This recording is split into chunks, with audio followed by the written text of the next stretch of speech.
Okay, so what I might do with some of the clumps, like you can see how this one, all right, so it looks like we lost one because this has no roots attached. It's possible that it could grow roots, but I'm gonna call that one a loss, and that's okay. But this, see how it has just a little. What I might do with something like this, rather than try to plant it in the ground right away, I'd probably pot this up. And what's going to happen with this, as well as the ones you put directly in the ground, probably what will happen within a day is that it'll start to wilt. And you'll say, oh my God, I've killed it. You haven't killed it. Relax. Remember, it's all an experiment. And you put this, you've got it potted, and when it starts to, what you want to do is cut. And that will help reduce the transpiration of the moisture in the leaves, so that the plant works not to hydrate the leaves, but to grow the roots.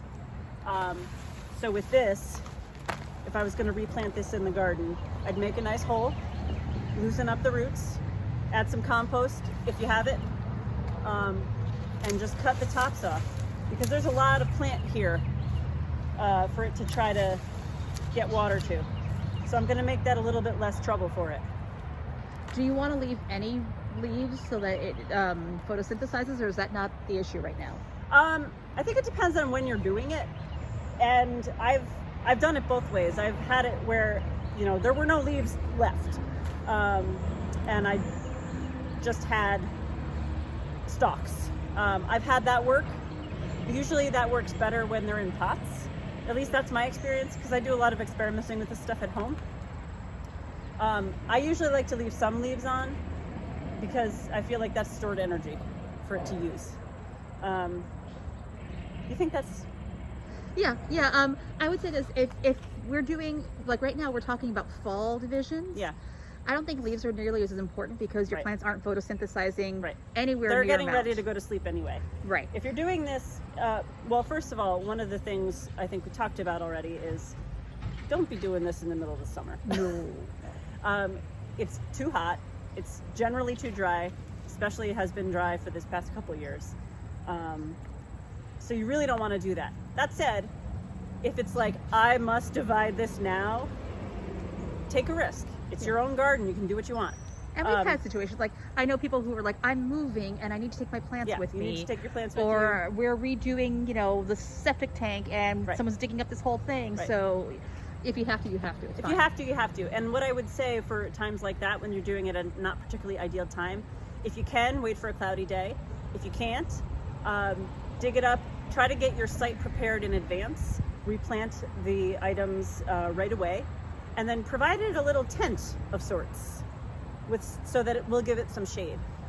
Even full sun plants need shade after transplant. After transplant, full sun plants will want a little bit of shade just because they've been through a little bit of a trauma. So some people use like an upside down milk crate to provide some shade. I've also had, like, you know, you can sort of make a little tent with burlap and put it over top, maybe with some, you know, tie the burlap to some stakes, and just to give it a little bit of color. You could also cover. You could also use like an umbrella. Take an umbrella and, you know, prop it up and have it just shading it from the worst parts of the sun. And, you know, I'm going to say one thing about us doing this today in this film. It rained yesterday. Yeah. It rained really nicely, which means that today, actually 2 days ago, it rained really nicely. It rained last night too. And last night. Which means that today the ground is softer. Yeah. And everything's more pliable and the plants are going to be more receptive to being... It's certainly helpful. But I will also say that it rained. It rained this past week. But this soil, it's pretty nice, but there's still a bit of dryness. So let me Liz here. So certainly be aware of how dry it's been. This is not bad. I would maybe like to see a bit more moisture. But that also highlights the importance of watering after you do this. So once you've planted your clumps, make sure that you water really well. Let's just say I'm going to replant this here.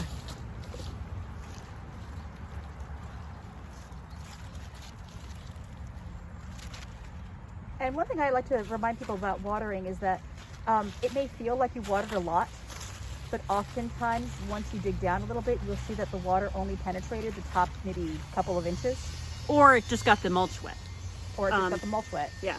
So now that this is replanted, you're going to want to water it all around the root ball for a good bit, because you saw that it wasn't totally wet, or maybe you couldn't see on the film, but it's not as wet as it should be. So you want to make sure you give it a lot of moisture. And then what also helps is if you take a little bit more mulch and mulch just around the root ball, to try to preserve the moisture that you just put into it by watering. And I would say when you do something like this, you want to give it water maybe once a day for a week. That's usually what I tell people. And some people have varying success with less or more or whatever. But I usually do it, if I transplant something in my garden, I usually water it once a day for a week. And then after that, I will drop back to twice a week or once a week. So are there any questions?